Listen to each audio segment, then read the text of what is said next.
Big 12, private capital deal. Been talked about. We have a conference that's going to do it. Approved a 5-year agreement with Redbird Capital Partners.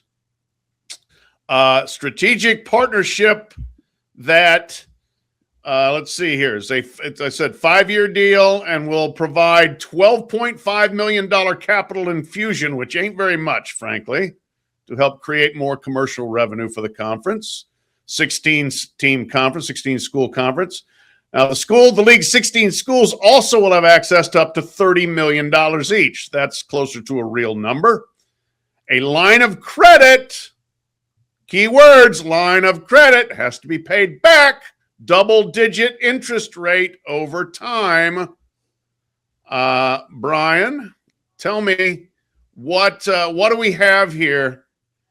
And who is this a good idea? Is it a bad idea? There's risk involved. Who out of the Big 12 schools do we see possibly jumping in on this?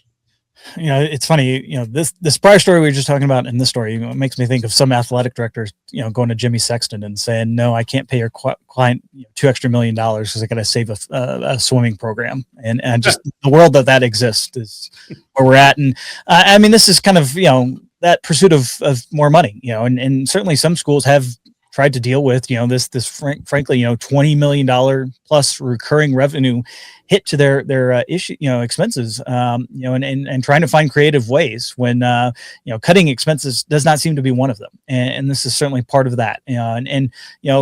We all knew, certainly when Utah announced their deal a couple months ago with Otro Capital, that was kind of going to open the floodgates. And the Big 12 has been down this road before. They've kind of been negotiating this for a long time and trying to get something over the line. And I would be surprised, to see more than say 2 or 3 schools in the Big 12 actually take up this offer. Certainly you mentioned that the interest rate in terms of this payday loan, if you will.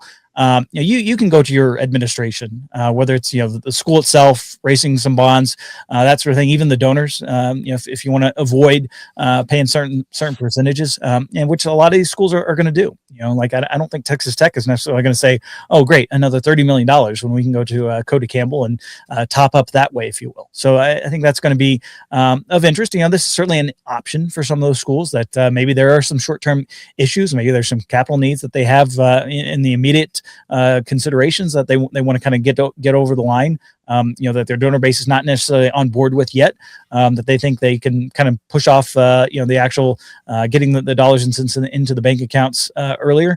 This is a way to do that. And, I don't think this is obviously the first of its kind, probably is not going to be the last of its kind, but it is going to be interesting to see which schools ultimately take it up. I don't think it's going to be all right, yes, all 16 schools are signed up. They're getting the $30 million checks and away we go. This is much more limited. And, truthfully, this is probably even more so, not necessarily about the overall dollar figures. It's about having access to the folks at Redbird. Weatherford Capital is another one involved in this one, just like their operator experience. How can we go to our stadium and provide additional revenue in terms of premium seating options? Maybe they have connections in the ticketing world or whatnot. That's more of I think the ultimate emphasis in terms of this deal, and why the Big 12 office has pushed it so far. As well. And let's face it, when those media rights come up, Redbird Capital's another one that's heavily invested in a lot of media companies as well. Maybe there's some doors to be opened there down the road, where you kind of think not only the next 4 or 5 years, but maybe this is more of a 5, 10, 15 year time horizon where you're thinking, all right, just getting in bed with these guys could be potentially beneficial for the conference at large. Yeah. If I was all the way up to a governor in the state, if I was running a university administration beyond athletics, I would need some serious answers as to how Redbird Capital is helping me if I'm allowing my athletic department to take a $30 million high interest rate loan. Like that feels really dicey to me, particularly, again, it would imply to me that there are fewer levers to pull to get more money. Right? $30 million is not so much cash that it couldn't be done through the school or through a bank or through the state funding. Like, again, like this is what we do when we build stadiums and things like this is all stuff that has been done in the past. So if I would need some serious answers how Redbird is helping me get to the finish line before I'm allowing my athletic department to sign off on this deal, and how we're paying it back. Because again, if this is just to like cover some costs, we've got big problems here, right? This needs to be a clearly targeted investment towards future revenue. And again, $30 million is a lot of money. Let's not like trivialize it, but it's not so much money that like it's not the thing that's allowing you to like do the mixed use entertainment district around your stadium or something like that, right? It's a small sliver of something like that schools are hunting for giant paydays down the road. Right. Exactly. That's yes. If you're adding a $600 million entertainment district around a stadium like Nebraska, and that's not all that money's going for, but that's a whole different price point than what 30 million is going to do for you. And I would think, somewhat Brian's point that like a friendly local bank that the CEO or president of is one of your boosters could probably get you a better interest rate for a line of credit if you need one than that. So I remain skeptical of public or private equity in all these situations, but I understand why people are looking at every avenue possible. One league that cannot cry poverty, Big Ten. Financial report, whoa baby, came out, and the league distributed $1.37 billion to its 18 members. Easily the most for 1 year for any conference. The interesting thing to me is, well, congratulations to the athletic directors who now get to splurge with that money, but and the GMs for your football and basketball teams. But the interesting thing to me is that less than a year ago, the league nearly sold 10% stake in itself for $2.4 billion to a not private equity, but a private capital venture.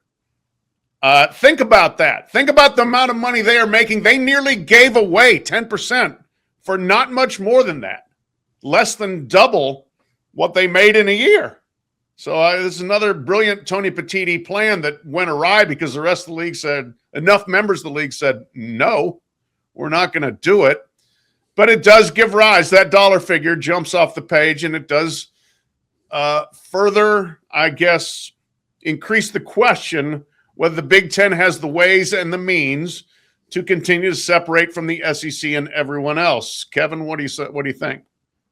Yeah, I mean, look, I think the Big Ten is the most sort of professional national sports league among college sport in college sports right now. Let's be like the SEC is the SEC. The brands are incredible, but if the Big Ten was trying to do its own thing, it would make much more sense as a national sports enterprise than what the SEC is. That is how the league has positioned itself now with really well over a decade of realignment dating back to Maryland and Rutgers, and now with the West Coast corridor. It does feel like there's a little bit of separation. Doesn't mean that the SEC won't catch up. I think a lot of this will end up being sort of as TV deals get staggered, the SEC will top the Big Ten, and the Big Ten will get its new TV deal, and it will be better than the SEC, and they will consistently kind of jockey back and forth. But if you're winning the money and you're winning the championships, like, it's hard to argue with where the Big Ten is positioned right now. And so I think right now it does feel that they have the leg up, and it does probably add a little bit of pressure to Greg Sankey and the SEC to, like, how do we respond to this? We cannot allow ourselves to be viewed as anything but the best. And this reemphasizes too, just, the Big Ten is in major markets, that the SEC is not, and there's certainly some overlap in terms of the SEC and the ACC footprint that certainly detracts from them, and vice versa. And I think at the end of the day, this is kind of, large state schools, kind of finally coming around in the Big Ten to realizing the power that they have. They're massive alumni bases. When they are giving, maybe it's small amounts, but it can certainly add up in ways that some of the SEC schools that are just, frankly, in smaller states have smaller alumni bases. Just cannot do. And as much as the car dealerships throughout the South provided some advantages, back in the day in terms of paying players and building rosters and whatnot. I don't know what you're talking about. Yeah, but like that's been evened out a little bit, and we have seen the power in the Big Ten, and this was to Kevin's point about realignment. Like, this is why Kevin Warren went after schools in major media markets. They are in the top 3 DMAs out there. They are controlling some major media properties at this point, and this is frankly what the Big Ten is now. And I think that delta of over $300 million in terms of what the SEC distributed and what the Big Ten distributed, that's not just having 2 extra schools to feed. That the Big Ten has that great advantage. This is something that I think is probably concerning to a few folks out there in the SEC, and saying we care a little bit more about some of these sports, and being behind in the muddy. Having to deal with that is going to be an interesting thing, shaping the rest of the sport these next couple of months and next couple of years. It does. It takes me back to Nick Saban. I don't know, it was last year. I think maybe it was, saying basically that the SEC's advantage is, from a football standpoint, certainly has always been the talent. But when the money shifts things, the talent will go where the money goes.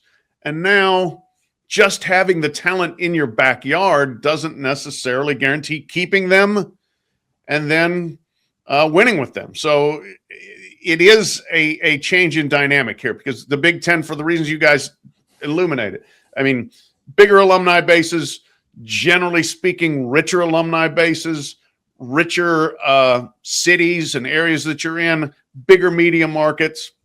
Those are built-in advantages. The SEC overcame all of that for a long time by having the best players. But if the best players are willing to leave the South for the money elsewhere, as Saban said, if you follow the money, then the money, that becomes a bigger issue for the SEC. I am not writing the epitaph for the SEC, but it's a continuing trend that we will talk about extensively here.